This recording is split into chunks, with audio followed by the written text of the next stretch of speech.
R D Sharma exercise 6.2 question number 14। तो question number 14 क्या बोल रहा है, if the point A 2, -4 is equidistant from P, P का कोऑर्डिनेट दिया हुआ है एंड क्यू का दिया हुआ है, बोल रहा है find the value of Y and also find distance of P Q. यानी ए जो है ना वो पी का भी इक्विडिस्टेंट है और क्यू का भी इक्विडिस्टेंट है, मतलब कि ये वाला दूरी जो होगा सर वो इस दूरी के इक्विवेलेंट होगा, ठीक है ना। Distance of A P equals to distance of A Q हम लोग को फाइंड करना है, ठीक है ना। यानी solution distance of AP is equal to distance of AQ, equidistant है इसलिए ओवर रूट AP, P में से एक को घटाइए, 2 - 3, 2 - 3 यानी 1, -1 का स्क्वायर प्लस -4 - 8, -4 - 8 तो -12 का square equals to A Q, Q में से 10 और -2 -12 का स्क्वायर, ठीक है सर, -10 -2, ठीक है। फिर क्या होगा y और माइनस माइनस प्लस यानी y प्लस 4 का होल स्क्वायर, ये कट जाएगा सर, ठीक है। रूट रूट कट जाएगा, ये 12 से 12 कट जाएगा सर, यहाँ से बच गया 1 का स्क्वायर 1 बच जाएगा सर, और यहाँ से y प्लस 4 का स्क्वायर, यहाँ से बच गया y प्लस 4 का होल स्क्वायर बच गया सर।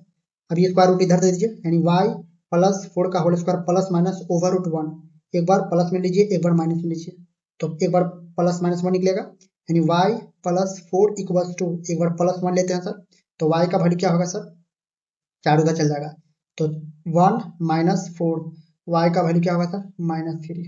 जब हम लोग प्लस लिए हैं तो y का वैल्यू -3 आएगा। अब हम लोग पुट करते हैं, put y equals to -1 put करते हैं, क्योंकि वाले लिए थे, ठीक है ना।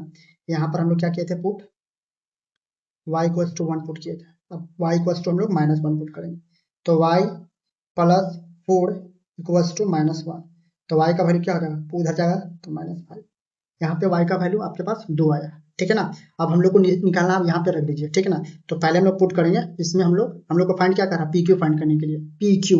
तो पी का पॉइंट दिया हुआ सर, पी का पॉइंट कितना है 3,8 दिया हुआ सर, और एक क्यू पॉइंट तो मिला लेते हैं, क्यू -10 एक y। अभी देखिए y का वैल्यू हम लोग 2 पुट करेंगे, पहले हम लोग y का वैल्यू -3 लेकर चलते हैं, ठीक है ना। यानी पुट y इक्वल्स टू -3 लिए, ठीक है ना। अब इसका डिस्टेंस निकालिए, distance of P Q, P Q, P और क्यू, पी में से क्यू को, क्यू में से पी को घटे, -10 -3 यानी -13 का स्क्वायर, -3 अब माइनस कितना हो जाएगा -8, -3 -8 तो -11, ठीक है। अब क्या होगा सर, 13 का स्क्वायर 169 और 11 121, ठीक है। तो कितना आएगा ये होगा 9 1 10, 6 2 8 1 9 और 2 यहाँ पे क्या होगा 1 1 2 290, ठीक है। इतना यूनिट आता है सर। अब ये निकलेगा तो निकाल दीजिए, ठीक है ना, डिस्टेंस ऑफ पी क्यू।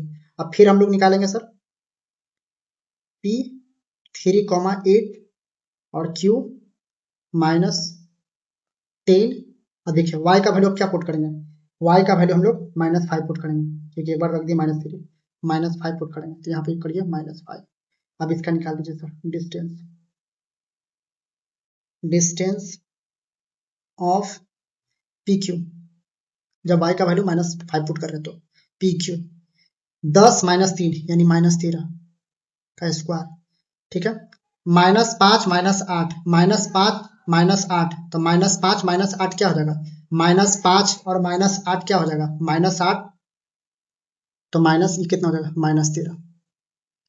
अभी कितना हो जाएगा सर, ये हो जाएगा आपका 13√2, क्योंकि 13 कॉमन लीजिएगा तो 13 का स्क्वायर कॉमन लीजिएगा, ठीक है ना। तो ये हो जाएगा 13√2 यूनिट्स, क्योंकि 13 109 13 109 जोड़िएगा तो 13 रूट कितना आएगा, ठीक है ना, 13√2 यूनिट आएगा, ठीक है। अब ध्यान दीजिएगा, जब y का वैल्यू -3 पुट किए तो जो हमारा पी क्यू का वैल्यू आया ओवर 290 आया। तो जब y का वैल्यू -5 पुट किए तो हमारा वैल्यू क्या आया सर, इसको ऐड करिएगा ना, कितना होगा 169 प्लस 169, ठीक है।